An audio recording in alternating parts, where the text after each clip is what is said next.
Hey, welcome back to Divinely Uninspired, episode number 21. I'm Rusty. I'm hosting for you today. I'm here, as always, with Jeremy. How's everybody doing? Wonderful. Glad you're here. Also, Jamie, Jeremy's other half, his better half, we would argue. Hi. Glad you're with us today, Jamie. Jamie just had a birthday yesterday. I did. How are we allowed to ask? I'm 39. All right. Very good. That's a good age. And Penny is with us again. Penny. Hey, everyone. Happy birthday. Thanks. Hope it was wonderful. And Penny just had a birthday, too. Oh, yep. Sure did. How old, Penny? We're not talking about that. Oh, okay. Definitely not 39. Listen, 50 is a good number. It's a good number. We've got a lot to talk about today, and not all of it is overly pleasant. So just, brace yourself a little bit. We are going to talk about some pretty serious stuff. But first things first, let's hear our song. Here we go. 1, 2, 1, 2, 3, 4.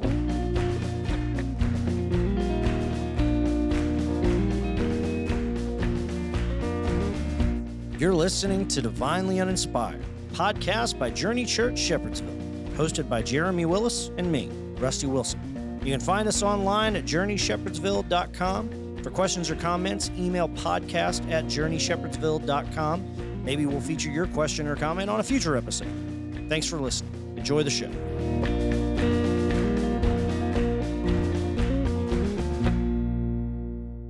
So we are going to have a little bit of fun today, just before we get into the heavy stuff. I saw you say that. There's one article that's fun. The rest of them are pretty much like... Yeah, I said... the world is pretty bad right now. A little bit of fun. Just a little bit of fun. But we're going to call this things I'm glad humans don't do.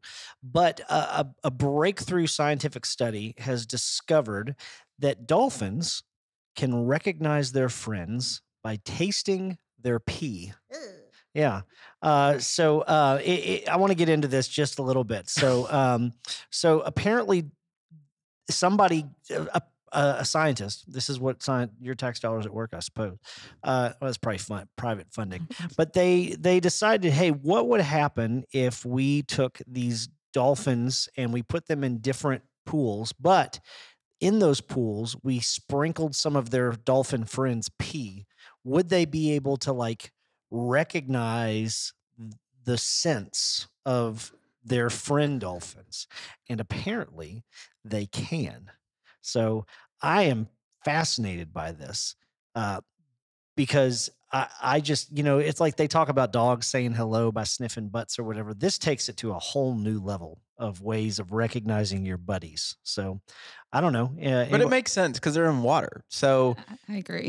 So there's got to be something, because water, you think about it, like it's always, cleansing things. So, there's got to be something. And so, you're in water, you pee in water, and they're social animals. So they've got to know a way to find their pod or whatever it's called. So, yeah.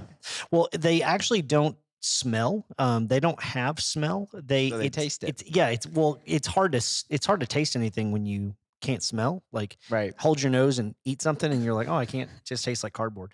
But these dolphins have a special sense that they can get. And I just want to read, read this to you, this little snippet.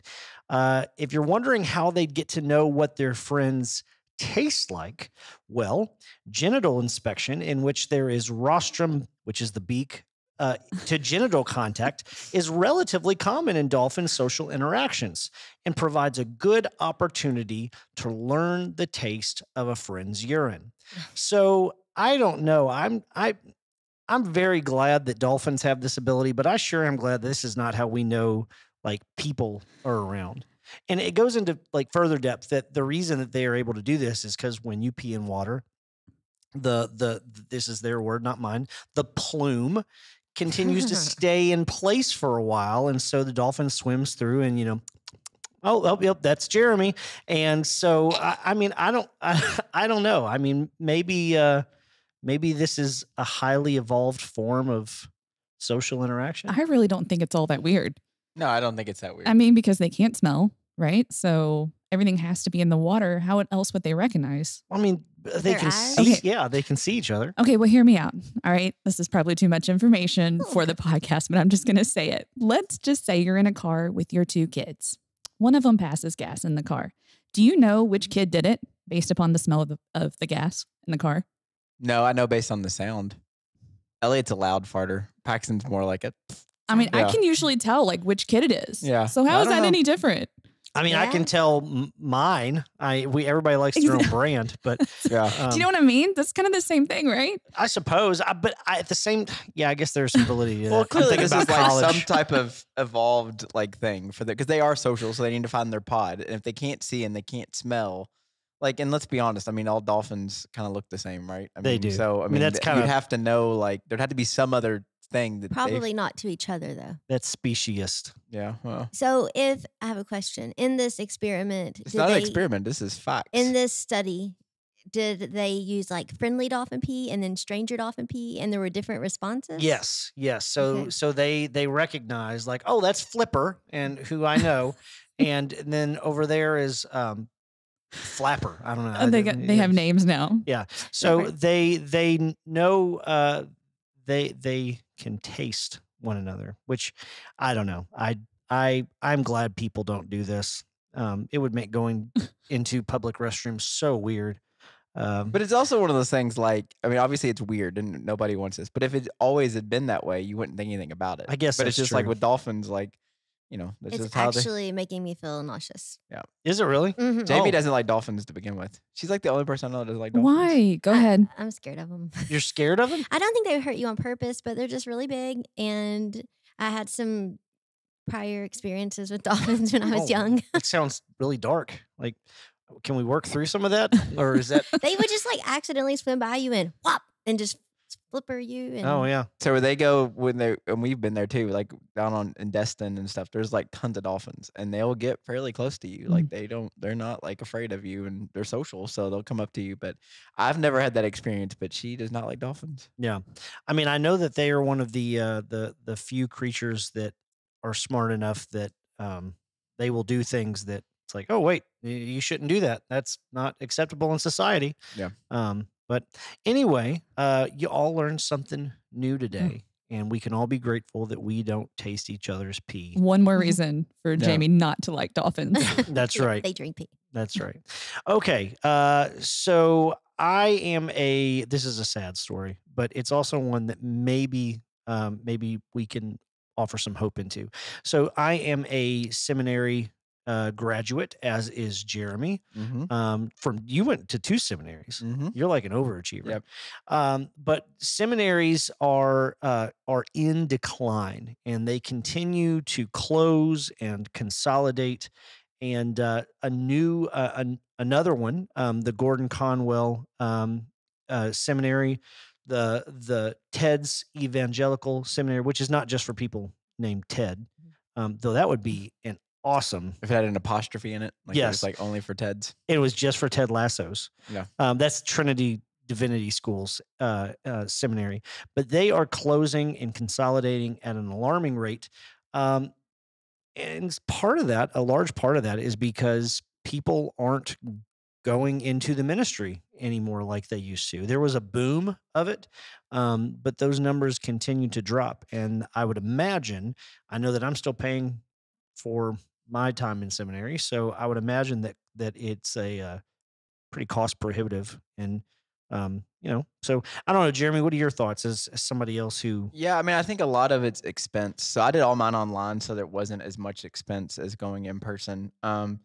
But no, I think it's a huge expense. And I would say, a couple of things is, depending on what denominational background you are, I mean, like, especially in like the Churches of Christ Christian Church, they don't respect seminary degrees. So they don't care whether you have a master's or a doctorate or anything like that. So a lot less of that matters in certain areas. And so like, for me to get mine was just because I wanted to get it. Does that make sense? And so there's not necessarily the push. Now, we're going to talk about Southern Baptist possibly later if we get time for it. But, in their tradition, it's very important. Like they respect degrees and they respect those type of things. And so that's something that's really important to them. I would say the other thing would be that I've noticed a trend more recently that within churches, I mean, even within our church, like our last several hires outside of actually you, Rusty, have been internal. And so a lot of people are hiring from internal because they think culture is more important necessarily than a degree. And I can't. What was it? What was the movie with Matt Damon? What was the movie where he's like the mathematician? Goodwill Good Hunting. Will Hunting. He's got that famous line in the bar where he talks about, you're spending all this money on education. I get the same education with the library card. And the reality is that's kind of true. I mean, like, if you know somebody that's been to seminary, they can tell you what books to read, and you can get the same information from that and learn the same information without ever actually having to attend a seminary. And so I think it's a lot of those things. People aren't going into ministry anymore, or a lot of churches are hiring internally, and they don't care whether you have a degree or not. I would even argue, a lot of people have asked me about Bible college, and I'm sure this is going to be popular if I go into Bible college. Listen to this. I'm not sure Bible college is necessary. Seminary was good for me, but Bible college itself, I'm not sure if it's as necessary.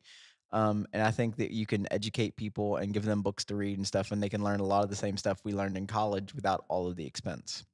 Yeah. Penny, you look like you have thoughts. Well, okay. So I just want to say something about that. Do you feel that, I guess this is a question for both of you, that a lead minister or an associate minister needs to have a degree from a Bible college? Like, do you feel that's necessary in the church? I would say I think that the people you are entrusting to teach the Bible to you need to be educated. I would personally, that's my opinion. But whether that comes from a degree program, or that just comes from being just a really good learner who reads books and talks to people, I think the classroom offers a really good opportunity to hear other perspectives. But oftentimes, the way Bible colleges work is you're not getting other perspectives. You're getting the same perspective just from different people. Well, and I would argue, I mean, obviously from a biblical standpoint, yes. But I mean, my experience was Bible college did not actually prepare me for ministry. Right. I Like, would it's not agree. like teaching where I feel like that there's a real focus not only on learning the content, but preparing you for the classroom and something. Now, obviously, there's no better education for being in the classroom than being in the classroom. But like, there's courses and stuff. Like in Bible college, I know guys that got preaching degrees that are going to go lead churches, and there was no classes about like leading churches, managing budgets, elders. I mean, there's none of that stuff, which is more of my job actually than even preaching is. And so, I know a lot of the bigger churches now are doing like residency programs, and so you can go through their program and get an education without ever having to go to Bible college or seminary. Now you're getting their flavor of education, but I think that you can point people in the direction of books and stuff like that. And so I'm still a traditionalist, so I would have a hard time hiring somebody that's going to be teaching from the stage without at least a Bible college degree, preferably a seminary degree. But I would also say that's becoming less and less of a necessity. Hmm.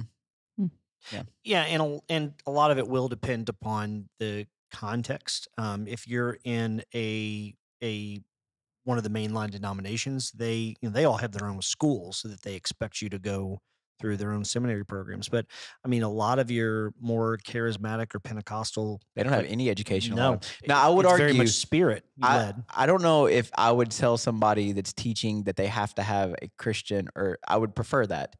But I would prefer someone that's educated. Does that make sense? So I would want Right. some type of college experience, because then I think I can give you books if you know how to.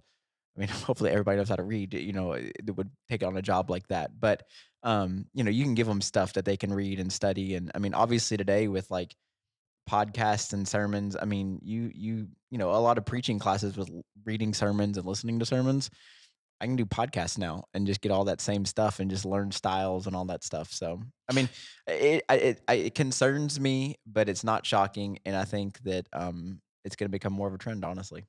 Yeah, and I mean, in some ways, I think that this provides a really great opportunity for the local church to do more education. Because one of the things that we've talked about on the podcast before, I loved my college. It's one of the ones that doesn't exist anymore. But there was a lot that a lot, I guess, for lack of a better term, baggage that came with the education that I got at the Bible college I did. Not all of it, but there were definitely some things where it was like, oh, well, I believed this because this is what I was taught in the classroom by people that I respect, and I maybe don't agree with those things anymore. But the fact that I had to kind of battle through that, of, oh, well, is it okay that I don't feel this way, even though these people that I trusted said this is the way you should look at it. So in some ways, it might be an opportunity for the church to step into that place and maybe help alleviate some of that baggage, but in other regards may create even more baggage because Yeah. there's not the same rigor that goes into the classroom. My wife tells me I'm a educational snob, so I have to be really careful. Well, here. and I think it also matters where you're ministering at. Like, I would say, and I'll just be honest, for this area, I mean, you can look at statistics. College is not that important. A lot of people go into trade school, which is actually probably just as smart as going to college in today's culture. But if you're going to go to certain parts of the country where education, especially college, and that is very like, you're not going to get a job at a church unless you have a master's degree, at least. Does that make sense? And so a lot of it's regional. The Midwest is not as focused on that sometimes.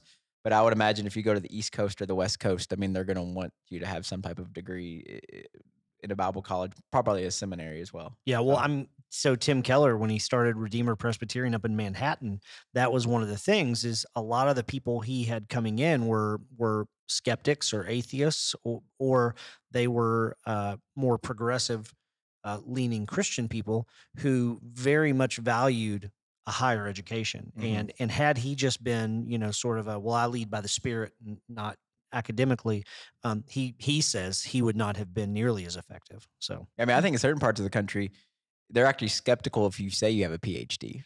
But in other parts, it's like, I'm not listening to you unless you have a PhD. So, I mean, it's just, and that's regional as well. So, anyway. yeah, I was gonna do like a fake voice of like a Southern person. You think you got one of them fancy PhDs, but I want to change it. I want it to start being when we act like somebody's not intelligent. I want it to be a British accent because they always sound intelligent. Yeah. And so I think from now on when we do it, we just need to do a British like a refined British accent. Can you do a British accent? Not well. Oh, me not neither. well. I'm not going to do it right now because I need to stand in front of a mirror and Gonna go practice that. Yeah, I'll go. I'll add something. Actually, in. I would love to hear Jamie with one. I don't have a British. Work on that. Come back. I'll practice. Just give us your best one right now. Just go for it. Hello. That wasn't bad. That wasn't pretty good. terrible. Hello, governor. That's kind of what I was expecting. Are we going? That's Mary Poppins. Yeah, you all just went straight Mary Poppins. Yeah, well, the worst British That's accent. what you know. The worst British Hey! accent ever. About one of the most important countries in the world's history, and you all both went Mary Poppins right off the bat. Cheerio, governor. I don't know where governor comes from, but I'm sure Mary Poppins. Well, yeah, but I'm sure it's important, like why he calls him. Anyway, let's talk about something even more important and even more concerning than seminaries closing down. Which have you all heard of replacement theory? Yes. All right, that's one for yes.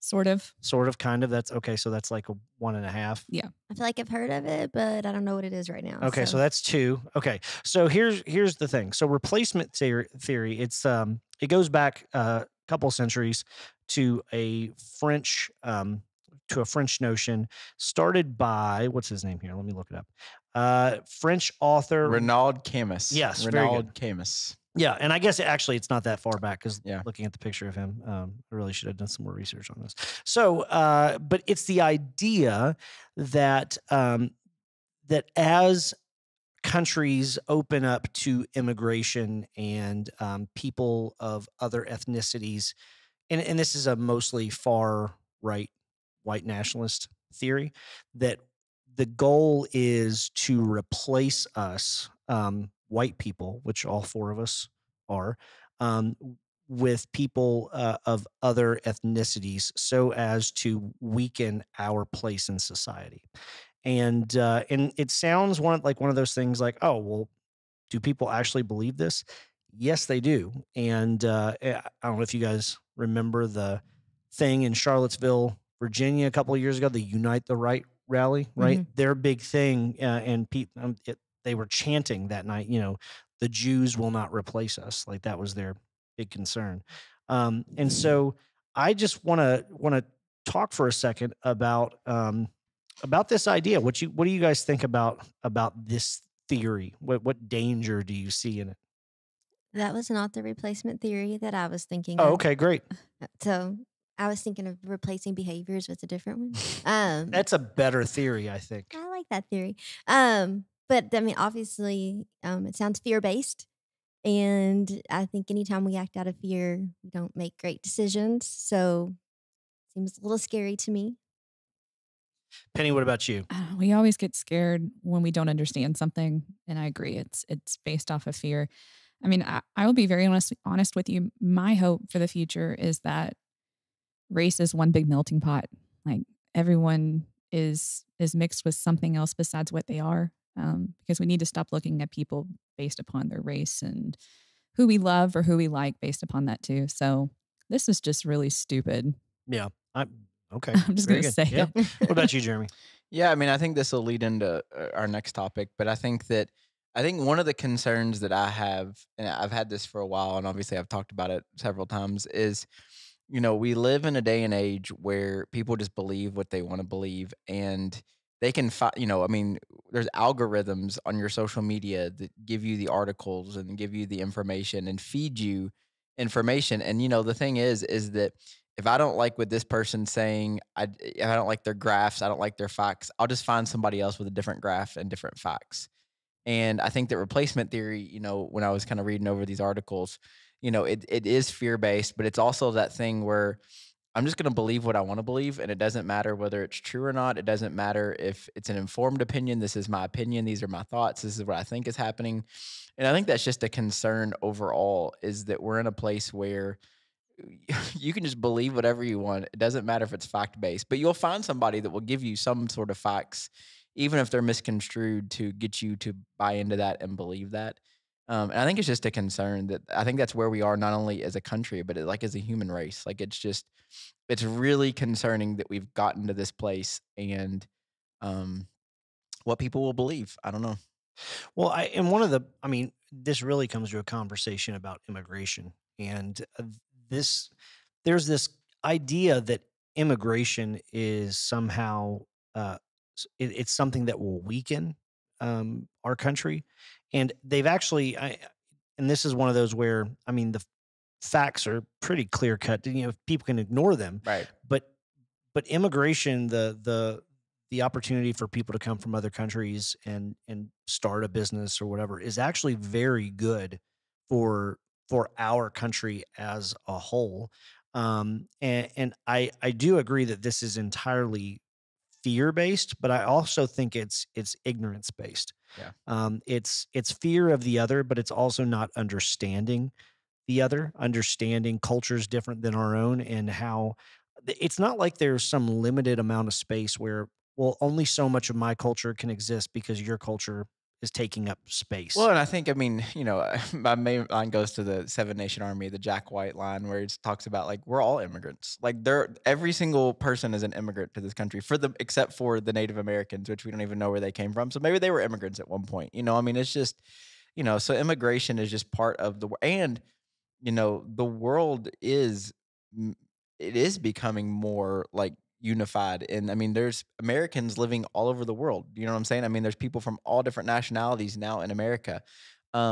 You can go, we've been to Honduras and Guatemala. I mean, you can go to parts of that where there's a lot of them. I mean, not a lot, but there's Americans living there, and they've moved there, and they're part of that culture and part of that. I mean, it's not just in America, it's everywhere. I mean, you go to Europe now, and Europe has become a great melting pot of all different nationalities and things like that. And so it's just the way the world is moving, and it's not just us. And so for people to think that, I don't know, I just have a hard time with What it. are they scared of losing? A lot of it has to do with the idea that the immigrants, the other, are going to uh, have a majority and therefore have more political power.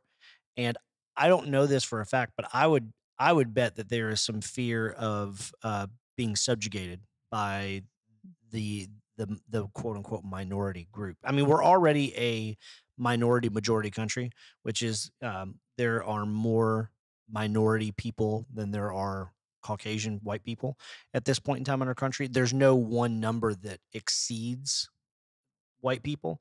But as a whole, of the 350 million people that are in the United States, the majority of those people are people of color. And so I think the idea there, the fear there is that, well, we're not going to be in power anymore because we're outnumbered. Yeah. I think in the past it would have been like we're worried about them taking our jobs, like hundreds of years ago. not hundreds, like 100 years ago. But now I think obviously there's jobs everywhere. But that whole like power, the feeling of like we control who's in government, and culturally, I think people are afraid of like this is what we do in our little town, and when other people come in, they're not going to do it the same. And which to me, I love people bringing new things, but I know that not everybody. I was just in a conversation recently when someone was talking about not loving that someone was coming to a small town from a different ethnicity, and it was surprising to me because they were young, and it was just I don't know. I always think of like a grumpy old grandpa when I hear about this, but it's not. No, it's people our age. And it blows my mind. Yeah, I have people in my neighborhood the same way. Be surprised what your own neighbors feel And I like. think it's just like that whole thing, like where it's just like the majority. I mean, the overwhelming majority of the world is not white. Like it's actually crazy how much the overwhelming majority of the world is not white. And so like it's just that's what I meant. What I was saying. I mean, the world is becoming less. I mean, more diverse, less diverse from yeah. And so there's people from all different nationalities all over the world moving into different places, and America has been open to immigration for a long time. I mean, and like I said, we're all immigrants to some degree, and so I don't know. This just things that we enjoy every day are based upon immigration. Right. Like what's been brought over from other countries. And I'm like, you think you're so big, but you're actually just a small piece in this giant puzzle of how even America was even created. So this just seems, it's just silly. I'm sorry. But as a country, we have a tendency to lay claim to those things that after a while, it's like, oh no, that's It's American. Yeah, because you could say like, well, do you enjoy? I mean, this is silly kind of simplistic thing, but do you enjoy tacos? Well, yeah, I love tacos. Well, I mean, that was something that was imported here. It's from an immigrant. Yeah, not real, but come on, we're talking tacos and like Taco Bell. Yeah, it's American. And it's like, well, no, I mean, we just can't claim ownership of something that I agree. that was we need to respect and honor where that came from. And I know that that's a silly, maybe it's not silly, but it's a simple example, when in reality we have to remember these are human beings created in the image of God, and God loves them just as much as he loves us, and we need to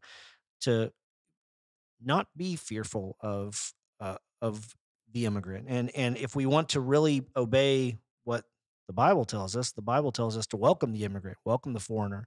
And I don't know. I'm not saying that there doesn't need to be immigration reform or better policies in place to help people. I'm not. That is not a field that I have any expertise in. But just from a perspective of a Christian person, we need to make sure that we are loving our neighbor, even if our neighbor doesn't look just like us. Okay, so which leads us really into this next topic, because this we were recording this on Thursday, May 26th, and just a couple of days ago, this awful tragedy happened down in Uvalde, Texas.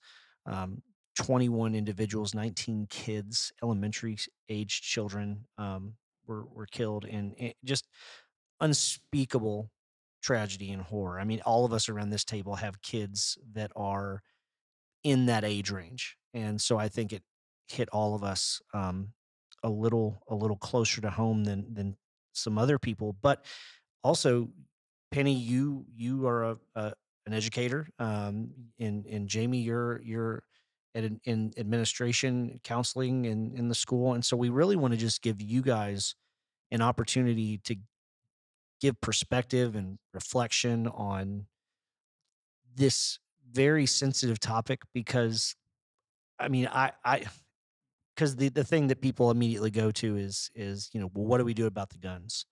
And not that that's not part of the equation, but we want to hear from you all as people who are in the schools. What are your thoughts?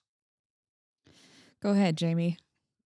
I mean, this is a very tough subject for me. Like I've shed tears over looking at their faces, because when you're in the classroom, when you're in the school building, those aren't just kids you see on the street. They're human beings, and they have lives, and their innocence was taken from them. And it's just it's unbelievably heartbreaking to think what's been taken from them unwillingly. And it's and I can imagine as an educator, and I'm running the process through my head and hearing the stories of what he did and how he barricaded himself in that room. And I think of what their faces looked like, and I think of what their teacher did and what they were thinking in that moment. And it's, I don't even have words to describe what I'm thinking in my head and trying to process like what she was thinking, what they were thinking. And it's just too much. It's almost too much to even talk about, honestly. I know we had discussed before, like what could we have done differently? And we have all these people speaking up. What can we do differently? Can we have, harsher gun laws, or do we need to put guns in the schools with the teachers? And I'm like, I don't even know where I even stand on that. And we probably need to go back to really talking about when the gun laws were put in place, and we were talking about the Second Amendment and all that jazz. And I don't know, Jamie, what do you think? Like, do you think what do we need to do differently inside the schools? Are we doing the best we can inside the schools to prepare for this? I feel like I'm treading in tricky waters because I know people have really strong feelings about all this. But I mean, every teacher will tell you that we do drills, we plan for this. I hate the drills because it scares kids. I hate that our kids even have to like think about what will we do if someone comes in this building with a gun. That's crazy that our kids have to be prepared for that situation. And like sometimes we have to have like what we call at a school a soft lockdown, where it's like something's like someone maybe got hurt and they're in the hall and we just need to move them to the office. And that means you have to stay in your classrooms. And kids are always like, what happened? What was that? And like you could just tell like they know this stuff now. It's like part of their world. And it wasn't part of our world. And I think that's so sad. I feel like, I mean, in schools, we are overloaded with the problems that kids face, the mental health. I mean, it's like a whole crisis, I feel. This year, having students that were in need of some extra supports, and like the local mental health hospitals, they don't have beds. So, like, we had a family, like, I mean, you've got to make these choices about, what are you going to do? Are you going to send your kid to a different state? Or are you going to try and handle this at home? So I feel like, outside of schools, we have a huge problem in our country that there's not, when I try and refer counselors for students to see outside of school, we have a list, and parents just have to start calling and finding someone. And it's just, to me, it's not ideal. I think there needs to be more. It seems like whenever they do legislate more, they don't fund it. And so they're like, yeah, this is the rule. This is what we want you guys to have. Your district can find a way to pay for that. So then something else gets cut that is supporting kids. So I just feel like I'm just complaining right now, but there's a lot of problems. And I mean, and this person that did this was essentially a kid too. And like you have to wonder what happened along his path that led him to do this. Not that it would excuse it, but I mean, obviously, somewhere along the way, he needed some help too that he didn't get. So I just think I feel so sad for the school too, the families, but I just think I'm just waiting for the blame to start coming in like for like the SROs at the school, or the door secretary that does the door, or the police that came to it. And I mean, I feel like everybody's gonna do their best, but I'm actually really glad you said that, just because we need to start advocating for better mental health within our schools. And here we are at a time where we just had the shooting. And who are we listening to? We're listening to celebrities and politicians give their 2 cents. Why aren't we listening to the educators inside the school? Why not listen to them, hear what they have to say about what's happening with our kids? That's where we need to start. It shouldn't be any place else other than going, what can we do to help? What are the antecedents that are causing this, the snowball effect of what he turned into? And I don't really know. I don't think it's about harsher gun laws. I really do think it's about that, advocating for mental health. I really do. We have to start somewhere, and it's got to be a lot younger than going, let's lock down our gun laws. And that's just my opinion. Yeah.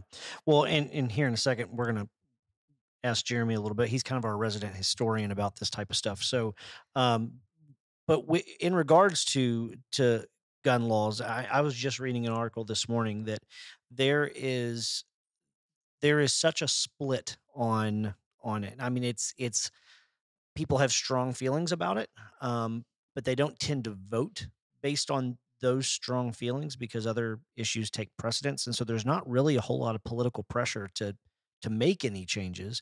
But even when you look at the polling data, a lot of it is people feel pretty comfortable with where our gun laws are. And I mean, we've got the most lenient gun laws of any country in the United States, or in any country in the United States, any country in the world. Only two other countries have the same uh, rights for citizens to bear arms, and they are Guatemala and Mexico. Um, but there are 120 guns for every 100 Americans. And there are 62 guns for every 100 Mexicans or Guatemalans. And for example, in Mexico, there is one gun store in the whole country, and it's overseen by the military. So um, now in Mexico and other Latin American countries, the incentive there to have stricter gun laws is based upon the violence of the cartels. Um, which, I mean, we're not going to make any sort of statements about that because we don't know enough about it. But so, Jeremy, let's talk for just a second about the person who's going to invariably bristle at the notion of, well, it's my God given right to own guns, and um, I shouldn't have to, go through a waiting process or have some sort of background check or Yeah. what are your like? Let's talk just historically for a second. Yeah, I mean, so I think one of the things that I looked up when I was preparing for this was, so this one took me completely by surprise. Obviously, what happened this week is incredibly tragic, and we all know that. So since 1970, there's been 2,032 school shootings. Since Sandy Hook, which was almost 10 years ago, which was the deadliest school shooting in US history, there's been 948. So since Sandy Hook, which was supposed to be the eye opener, like this is, we got to do something about this. So since Columbine, which was in 1999, so a little bit over 20 years ago, in those school shootings, there's been over 350,000 students who've been on campus during a school shooting. So, I mean, that's a lot of kids that even if they weren't killed are now mentally affected by this incident. So, I mean, this is a much, I mean, those numbers shocked me. I mean, you hear about school shootings, but 900 and I remember Sandy Hook. I mean, 948 since Sandy Hook, 2,000 since this 1970. And that's just school shootings. So that's not even all the mass shootings. I mean, you're not talking about churches, synagogues, grocery stores last week in Buffalo, or the things like in Las Vegas. I mean, that's just, I mean, so it's just overwhelming. So let me interrupt you for just a second. So just 2,000 since the 1970s, and in the last 10 years alone, there's been 950. 950, yeah. Yeah. So I mean, almost half in Mhm. that 40-year period Yep. is just in the last 10 years. I mean, so and those are facts. Those are not me making those up. I mean, I even like looked at multiple sources to make sure I wasn't quoting things that were inaccurate. So this is a huge problem. Um, so when it comes to guns, I mean, I'm gonna go ahead and say I own guns. I like guns. I like to shoot guns. They are fun. But also as someone that owns a gun, and this is my opinion, so I know people are gonna disagree with this. I'm completely, and I found out recently 90% of Americans are in favor of stricter gun laws for background checks and stuff like that. I mean, I think that you should have to require a background check for someone to purchase a gun, and there should be documentation of that. Now that's my opinion, and you can disagree with that, and that's fine. Because here's the thing, I'm gonna do the right thing with my gun. So I don't care that somebody knows that I own a gun. Does that make sense? Like I question the people that want to be able to buy all these secret guns and all these things, and like, A, are you buying guns that are illegal? Because that's a problem. I think the other thing with guns is, and again, I like to shoot guns. So I mean, everybody, I mean, we're having a gun shoot here at church, here in a couple weeks. Um, but I think when we think about like the gun rights that we've been given, you have to think in a couple things. So the Second Amendment is obviously the big one, and we'll get into that to a second. But when I think about like the forefathers, so a lot of people don't know this. Like if I wasn't doing this, I was going to be a U.S. history teacher. Like I love that. That's like one of my things that I'm into. Um, when the First Amendment's given, so freedom of speech, you have to understand that our forefathers, and I believe this, and there's a lot of people who believe this too, they would have had no fathomable way to ever think about things like Facebook or Twitter or 4chan or 8chan, where not only does everyone have a voice, but there are computers with algorithms feeding you the voices and informing you on what you should believe. So, like, I believe in the freedom of speech, but you got to understand when they wrote that into, the Bill of Rights, which is part of the Constitution, they would have had no understanding for something like that. My argument would be with the Second Amendment, they would have had no way of fathoming the type of firearms that are available to us today and how destructive they can be.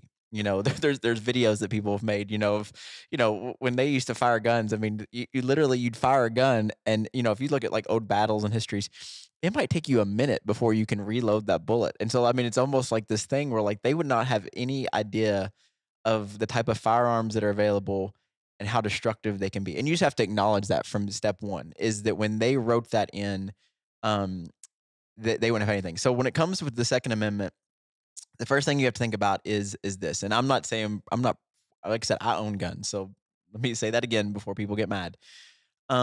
But if you study the Second Amendment, I mean, you got to ask the first question: what did we just come out of as a country? And we just came out of the American Revolution. And the American Revolution is based on a couple things. It's based on a country, a government, it was a kingship, but a government trying to dictate their will on us with military, with armed. And so founding fathers were very pro militia. Now we think of militia today, and all of a sudden, like we hear about militias, and it kind of concerns us. But they were pro militia because they wanted people ready to defend the country, to defend their states, to defend not necessarily their individual properties, but to defend the country. And so they wanted to make sure that they had people because they believed that the best way to deal with this, because they also got to remember, they weren't 100% sure that there wasn't going to be another attack. And if you actually study American history, there was another attack. We don't talk about that war, but there was another war after the American Revolution. And so they were pro militia. The other thing that you got to understand is and you can study all this for yourself if you don't believe me. In the 18th century, the scariest thing in the world for our forefathers would have been a United States Army. And the reason that would have been scary is because the people that can control the army get to dictate what happens. And so that's why they were pro militia. And so they wanted to make sure that citizens had a way to arm themselves to actually fight against if there was government tyranny. I mean, that was the part of it because they just fought a country that even though and you can study this, most of Great Britain thought America could and should probably be free. Well, the king doesn't, and he controls the army. So whatever the king does, that's what's going to happen. So they were scared of a standing army. And the author of the Bill of Rights also, you can say this again, we're not concerned with individual or personal rights to bear arms. For them, it all was about militias. It was all about defending the country in case there was an invasion. It was all about being able to defend yourself against your own government as well as foreign governments. And it wasn't actually, and you can say this, until 2008 that the Supreme Court ruled that was actually the main motive behind the Second Amendment. So 2008. So think about that. It's 200 years of history before it's ever even deemed that the Second Amendment was actually about personal rights to own guns. And then the last thing I want to bring up, just as a point, just for history, I know this is boring for some people, but you can study this. The founding fathers were very concerned about who should and should not be armed. There were certain people that were not allowed to be armed. If you were not a freeman, so if you were a slave or had been a slave, you don't get guns. If you were a different, and goes another thing, if you were, I mean, you can say this, if you weren't white, the chance of you getting a gun in the United States of America was very slim. And so they were concerned about who should and shouldn't be armed because they thought these people had an agenda. And so again, the Bill of Rights is the first 10 amendments in the United States Constitution. Hopefully you know that. If you don't know that, you should probably have paid attention in history. But that's where the Bill of Rights comes from. The other thing I want to say about the Bill of Rights, and again, this is less about guns, but just about the understanding of our forefathers, because they were brilliant men. They wrote in the Ninth Amendment. The Ninth Amendment is the enumeration of the Constitution of certain rights shall not be construed or denied or disparaged of others retained by the people, which is really funky language. But essentially what it's saying is they understood that not every right was listed in the Constitution and that there were other rights that may come available later. That's why there's been amendments to the Constitution, because they realized they weren't thinking about everything. And so here's why I tell you all that. And this is my main talking point. if we give people rights, regardless of what those rights are, but don't couple them with responsibility, things go horribly wrong. And the forefathers, they believed, and you can study this because they wrote lots of other documents other than the Declaration of Independence and the Constitution. They believed there needed to be a national conscience and that there should be responsibility that comes with those rights. And I think that we are in a place where we have gotten away from that.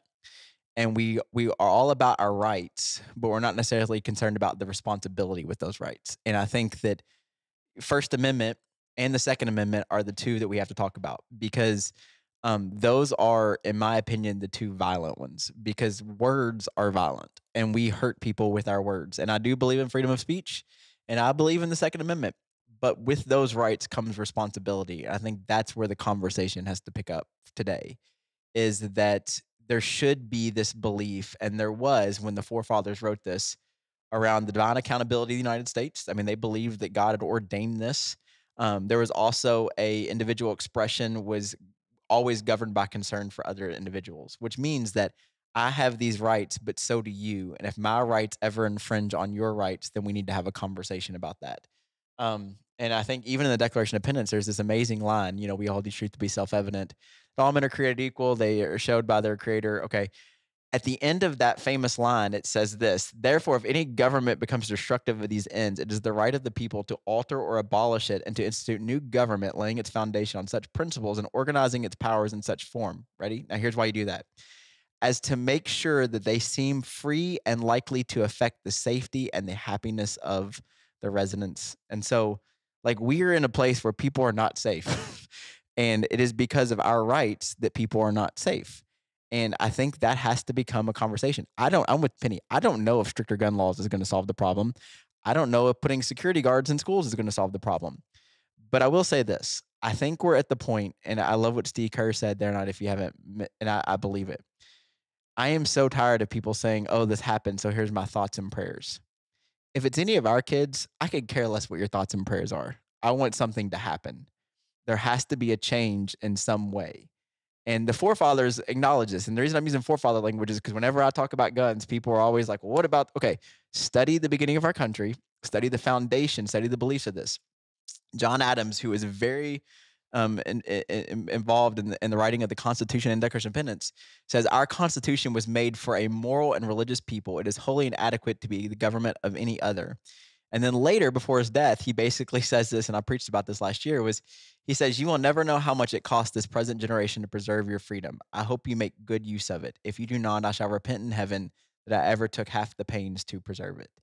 And for when I read these forefathers, like there's this acknowledgement, even in their letters, like, A, they didn't have everything figured out. They needed to think about the future. And for me, it's this idea where we're at right now is that this is not working. 2,000 shootings at schools since 1970. I don't know what the solution is. I don't know, but it's not working. And I think for us, and so let me speak to our local listeners if you're still paying attention.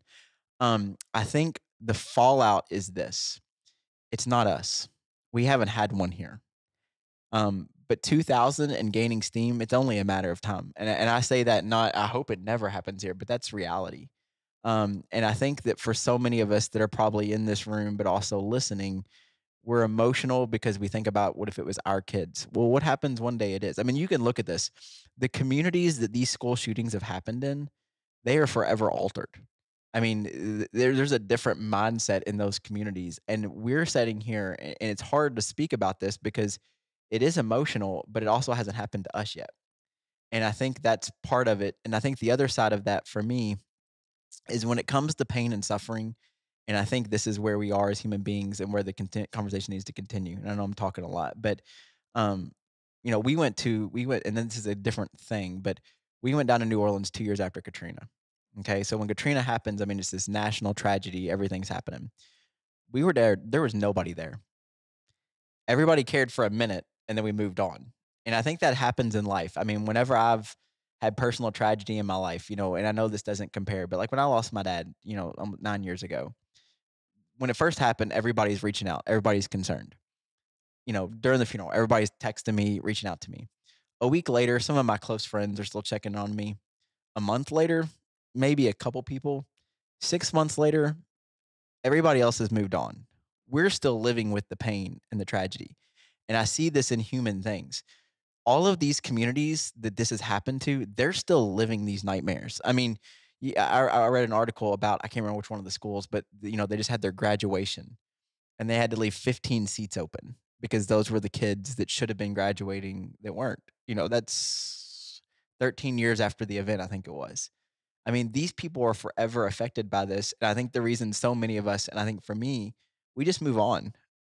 But it's also at the point where it's like, how much longer are we going to let this happen before we actually do something? I mean, thoughts and prayers are nice, but it's not doing anything. And so I think that's where we're all at. I know that I just gave a lot of my opinion, but I can't even imagine the loss that these people are experiencing. And so what are we gonna do as a country so that this doesn't happen again? And are we at the point where we're okay saying, "Yes, I have these rights, but there's also responsibility with these rights, and we have to do something because there's kids that are being killed, there's kids that are scared to go to school, there's teachers." And that's just schools. We haven't even talked about all of the other things that are happening.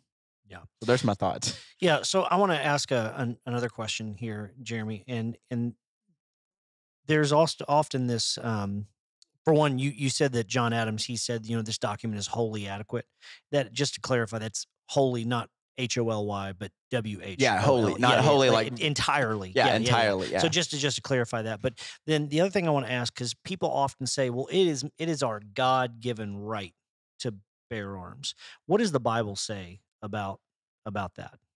I mean, it's tricky. I mean, so it is a tricky one. I wasn't prepared to answer that, but it is tricky because we do know and here's the thing. I do believe you have the right to defend yourself and defend your property.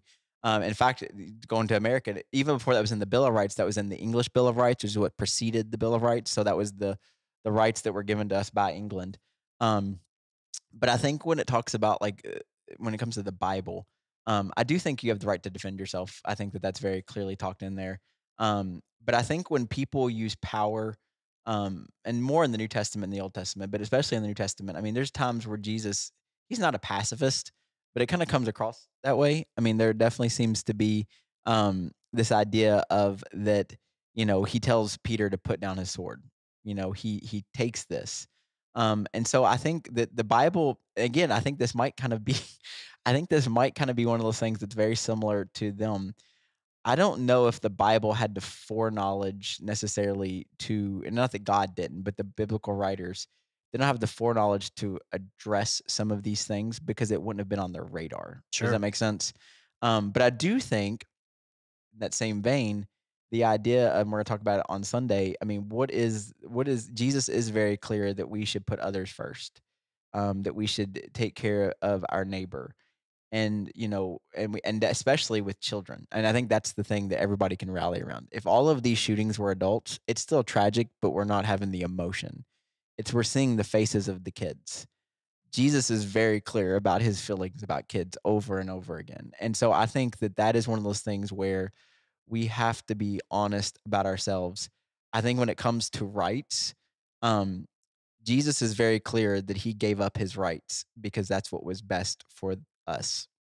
And so I think that as a Christian, sometimes we have to ask the question, if that's what our leader, if that's what, and going back to, I know I was a catalyst, but if that's what our king was willing to do, then why are we no different? And so I think that's, I wasn't totally prepared to answer that, but No, I, you th- I did. think, I You think did that's great. where we're at is, okay, if Jesus was willing to lay down what he was, because it was better for us, and he's the one that is our standard point of reference, then sometimes as Christians and Americans or whatever whatever tier that falls for you. I know some of us, I'll be honest, it's American then Christian. But as someone that views it very differently, that we are Christians, and then yeah, I'm an American as well. Um, I think how could we not have that conversation of what's better for our neighbor, what's better for the kids, even if it infringes on my so-called rights. Yeah. Yeah. So So do you guys have any thoughts about like what can we as individuals do? Because in situations like this, I mean, it's bigger than any individual thing. Like, do you have any practical steps that maybe you personally feel that like for this is what I'm going to do, or is it just still so raw and too big to even know where to go with that? And that's a lot. Um, I will say this about one thing my husband and I talked about because he's military, and we have guns in our home.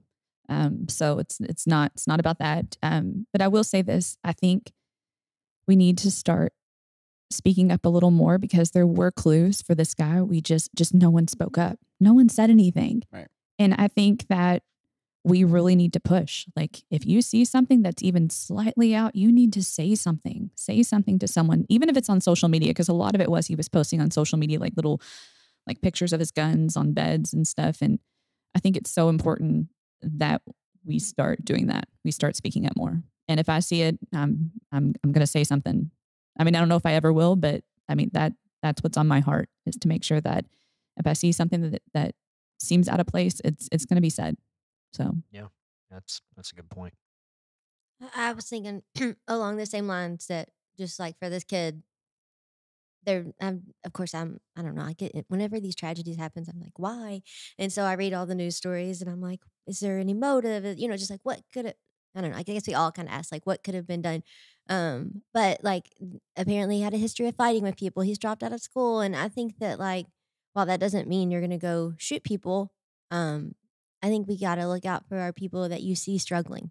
So I mean this kid was clearly struggling on all accounts. No one was like, "Oh, he was a happy kid," would have never guessed he was unhappy. So I think that just, looking out for people, and it goes back to what Jeremy said, you gotta, love other people. That's what we're called to. And if everybody's looking out for each other, then not that maybe this would be stopped, but just you have to think it would help. Yeah, can I say two things that are gonna get me in a lot of trouble, but I'll just say them just because it's true. I think the first thing is this, and I don't know if I was clear on what I was saying, but I think the biggest thing with this is the same thing that we all suffer through as human beings. We don't care till it's us. We just don't. I mean, we could say that we care, we can shed tears, we can say it's a tragedy. We really don't care till it's us. I mean, we don't. And that's a lot of issues. Like, I know it's not right. I know it's not okay, but most people are not going to have serious conversations. And I don't, 2,000 schools. I'm not sure that every city in America is not going to have a mass shooting of some sort before we actually do something, because it's easy just to dismiss it. The second thing I would say, and this is going to be the one's going to get me in a lot of trouble, but I looked at the facts and I didn't talk about this, but I think the other reason that this one is not talked about is there's just too much money in it. And it's one of those things where at a certain point we have to go, okay, I know there's a lot of money in this. Um, but at what point do we say how many lives have to be lost before we say, okay, enough? And I think that's the hard part of this conversation is that we live in a capitalistic society. And these organizations, and I'm not going to, because here's the thing, I think both sides are saying stuff that's not accurate right now. Um, but there's a lot of money that's made in this realm. And I think that until we get honest about it and the power that maybe some of these organizations have in our country, not only politically, but on a personal level, I think until people stop are willing to be honest and not only listen to the voices they like, um, I, I couldn't even guess that there were 2,000 school shootings since 1970. I would not even guess that. Um, because nobody's talking about it. And I don't know why they're not talking about it, but I think that's just the scary thing that we're at is that nobody seems to care till it's them. And that's the fear is it gonna be us before people, you know what I'm saying, are really like, okay, we really got to do something. And I don't know the solution. I'm not sure stricter gun laws is the solution. I'm not sure security guards in schools. I'll be honest with you, I'm not sure the system's so broken that it can be fixed, and that's in a lot of things, but in this one in particular, I'm not sure. I mean, I don't know, do we vote people out? Well, if we vote them out, then what's the next people coming in gonna do? And I think nobody likes to talk about that, but that is the scary thing that I see is what is the solution? You know, I mean, there's gotta be one, but what is it? And nobody seems to know, and I think that's the hard part. I mean, I'm sitting there yesterday on the radio, and I'm serious. I'm flipping through like the news stations, and of course they're talking about the tragedy, but all the experts are coming on are all saying four different things that need to happen in order for. And I don't know which one to believe. I have no idea. Like I have my assumptions, but I don't know. can I ask you something? When you mean like when you mean money wise, are you talking about the sales of guns? Like, is that what we're discussing? Like, Yeah, I mean, is that what it's a huge thing. Okay, Yeah. so I have never actually applied to have a gun. Like I'm sure my Yeah. husband has. So what is the process for those of us who are unfamiliar with that? Like what is taken from you? Because he was able to get them, correct? Yeah. So when I have never bought a gun that was not, I did not have to take a background check. Okay. So I've bought them from pawn shops or stores like that. Now, if you buy them from an individual, then none of that has to happen. But I'm not just meaning just in the sales of gun. I mean ammunition. I mean these conventions that they have where it's No, I agree with you. multi-million-dollar Yeah. thing. I mean, and hear me out because I am not attacking the NRA because I'm not even familiar enough with the NRA. In fact, I know that NRA is actually the leading organization in gun safety. But I also know they're the organization that profits the most from these type of things, or not the shootings, but from these conventions and sales of arms and stuff like that. So, but no, I am, as a gun owner and someone that likes to shoot guns, I know I'm going to do the right thing with my gun. So it does not scare me for 1 second to know that I have to do a background check to get a gun. Does that make sense? I Mhm. question, and I shouldn't. And if you disagree, then that's okay. We can all disagree and still like each other. I question the motives of people's that do not want people to have to do background checks. And, the other thing I think that somebody brought up a good point is, this kid's, what was he, 18 years old? Yeah. Mhm. He cannot vote. Well, he just now is able to vote. He cannot purchase alcohol. He cannot purchase cigarettes. He cannot do anything. But Can't he rent a car. I was can't just rent a thinking, car. can't rent a car. But he can buy an assault rifle. Now, here's what I want to say about assault rifles and just go ahead and get in all the trouble in the world. I've shot an assault rifle. It's pretty fun. Okay. I'm not going to lie. I understand someone wanting an assault rifle. I don't know why anyone needs one, Mhm. to be honest with you. And I'm not saying if you have an assault rifle, you're a bad person or you shouldn't. I get the want. It is fun. It is fun to shoot. The need of it is the problem, and the fact that this kid could go and buy one, and then somebody gun purchase. So semi-automatics. Okay, I get all. Don't I understand all of the arguments? Okay, but why a kid needed that and 300 rounds and nobody was like, hey, what are you planning on doing with this? Right. Where was that question? But there wasn't that question. And I think that's what I'm talking about is, there needs to be records of these things because you talked about social media. That shouldn't set off an alarm that a kid bought 2 guns within 2 or Right. 3 days of each other, 300 rounds, and one of them happens to be an assault rifle or a semi-automatic assault rifle or whatever the gun people are going to tell me that he bought. But I read that the seller was supposed to report that if it was purchased within like 5 days or something because they're close to the border. yeah. And so not really anything to do with like shootings, but just because of gun trafficking And that's what I meant too. I wasn't attacking organization, but it's just the whole thing. There's just so much money in the whole thing. So I mean, last year alone in 2021, Americans bought 20 million guns. Yeah. Over the course of a single year. So and guns are expensive. guns are expensive. So how much is that? Yeah. I mean, at minimum, I mean, you can get a shotgun. Let's say, even if they were all shotguns, you can get the cheapest shotgun is like $200, right? Oh, So even if you did 200 times 20 million, I mean, what we're talking billions, right? Wow. So, so there is so much money in Yeah. it. And you've said it before on the podcast, Jeremy. We had a decision to make a long time ago. Are we going to worship which master? And Yeah. we chose the money one Yeah. for a lot of us. So I think make your voice heard. Call your representatives. Call your senators. Speak out. And I think the thing is, I just want to end on this because I'm sure there's a lot of people mad.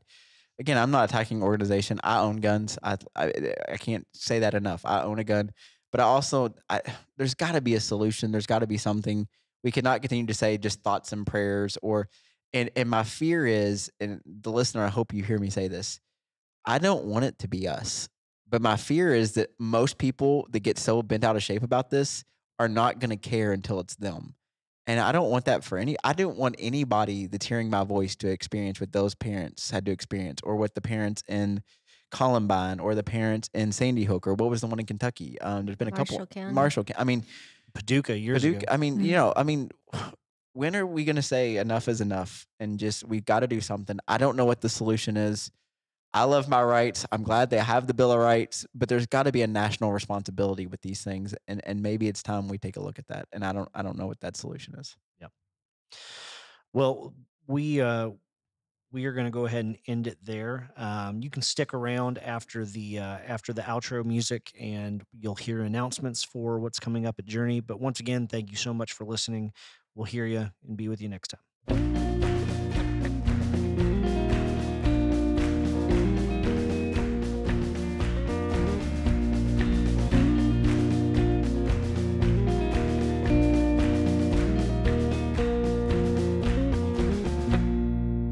Once again, thank you so much for listening to Divinely Uninspired. You can find us on Spotify, Stitcher, wherever you download your podcasts. For the announcements, camp registration is now open for all students K through 8th grade. The best place to do that is whitemillschristiancamp.com. You can find resources for that on the Journey app. On Sunday, June 5th, we are offering a lunch for people interested in hosting or leading a small group pack this coming fall. We need lots of leaders, and if that's something you'd be interested in doing, you can sign up for that on the app also. On Saturday, June 18th, Journey is participating at the Shepherdsville Kids Fest hosted at Paraquet Springs from 10 o'clock to 2 p.m. If you'd like to help with that, you can reach out to Kira at journeyshepherdsville.com. For all other events and to stay in the know with what's happening at Journey, download the app from the App Store or the Google Play Store. Thanks for listening.